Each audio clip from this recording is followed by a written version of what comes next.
Today we're going to be going through my top 5 mascaras that I've tried in 2024. If you guys have seen my videos before, you know that I am a very tough critic when it comes to mascaras. I do a lot of wear tests. I want to see how a mascara wears throughout the day, not just how it looks on the eyes. We're saving my best and all-time favorite mascara for last. So the first mascara I want to talk about is kind of an honorable mention. This mascara I've actually never done a full review on my channel. I've only ever mentioned it in a YouTube short one time. This is the Covergirl Clump Crusher. So this mascara on its own is not one that I would recommend. The reason I love it so much is because of the wand. This mascara paired with any other mascara does such a good job of getting rid of clumps. Sometimes, like if I'm applying my all-time favorite mascara and I realize, oh, like it's getting a little clumpy, or I applied too much product on one side of my lashes, I just go in with this mascara wand and I just run it through my lashes and it gets rid of all clumps. It's just such a foolproof, good wand. I love it so much. I also buy this in the waterproof version because I actually like using it on my lower lashes on occasion, but I'm someone who struggles with smudging on my lower lashes, so I do prefer to wear waterproof mascara if I'm like going to an event or I know it's really warm out that day. So I love this mascara in waterproof for my lower lashes and then also getting rid of any clumps in my upper lashes. Now the next mascara I'm going to be talking about is the Covergirl Lash Blast Volume. I've told you guys before, I am a very harsh critic. Out of all 5 of the mascaras I'm mentioning today, there's only one I would fully recommend to everyone, and that's going to be the last one I'm going to talk about. So this one is the Covergirl Lash Blast Volume. The reason I really like this is that I think it gives such a wispy look to your lashes. My only issue with this is that it doesn't always wear the best. Like sometimes it will smudge on me. But the reason I like this is that if I want like a really natural makeup day and I want my lashes to look really feminine and girly, I think this mascara does such a good job of that. Like it's the most wispy looking mascara I've tried. It's really pretty on the eyes. My only thing is the wear test, but I did want to mention it because I do just really like it and I think it has potential for people with a little bit shorter lashes whose lashes don't like rub against your skin all day. The next mascara I want to mention is the L'Oreal Telescopic. This is a fan favorite. I know people literally love this mascara and I'm not saying that I don't. I'm bringing it up for a reason. I think that this mascara, the wand and the formula, is the most lengthening mascara I have ever tried. My issue with it, which I've mentioned multiple times in all of my reviews and comparisons with this mascara, is that it doesn't wear the best on me. I have a smudging problem because my lashes are so long. They're always rubbing up against my lid and I get the dark under here. That's why this mascara isn't one that I wear on an everyday basis, but I know a lot of you guys like it, and I also think that it can work for so many people. If you have shorter lashes and you're really just looking for length and you've never really struggled with smudging, I 100% would recommend this. I just think that it doesn't necessarily work for me, but I think that it is a really good mascara, and I also just love the wand on this. If you guys haven't seen it before, it's just like a really, really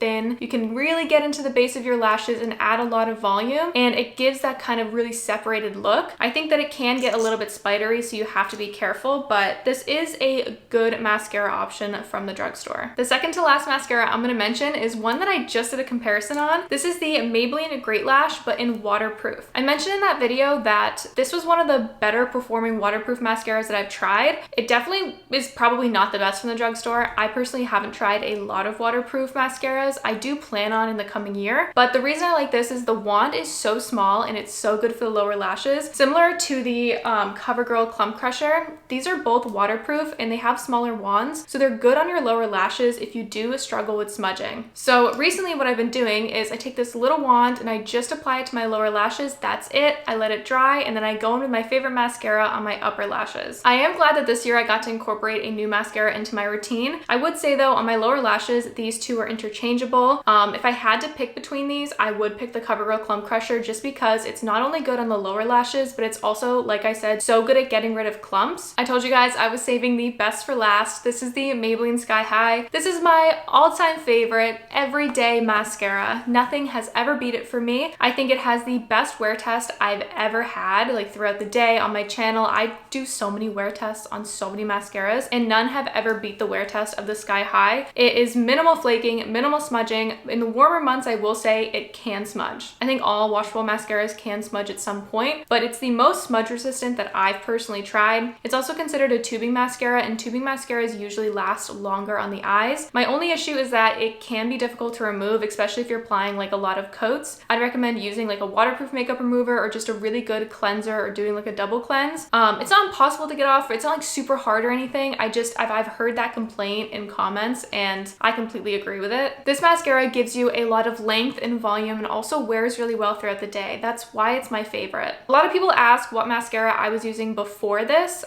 Basically, I used to use the L'Oreal Lash Paradise, but they redid their formula recently and the formula is just not the same. I've done a few reviews on my channel with the Lash Paradise and it's not as good as it used to be, which is so sad because I used to really like it. It was always a dupe of the Too Faced Better Than Sex. I really like that. I really like that mascara, but just not anymore. So I had to make the switch to the Sky High a few years ago and I've just never gone back. So for me, those are my 5 most memorable mascaras from 2024. What I would like to know from you guys is, what are your favorite mascaras from 2024? Please leave them down below. I really want to look and see, because maybe I'll find another mascara that I haven't reviewed yet, or maybe one that I will fall in love with. I love hearing from you guys. I try to respond to all comments and you guys give me such good ideas for mascara reviews. Like, most of my reviews that come out are suggestions from you guys. Like, I can only come up with so many ideas and then you guys are like, well, what about this mascara, ones I've never even thought of, or like dupes and they want me to compare. Like, you guys have such great ideas and I really appreciate and love all of your comments. I screenshot all of them that have recommendations and I put them in an album in my phone. That way, whenever I don't know what I should be filming, I go back and look to see which video I want to do next. So I read all your comments and I fully appreciate them. And please let me know down below what mascaras you have been loving in 2024. And I hope you guys have a really good holiday season and new year. And I'm excited to come back in 2025 and just keep reviewing new mascaras. But thank you guys all so much for watching and I'll see you in my next video.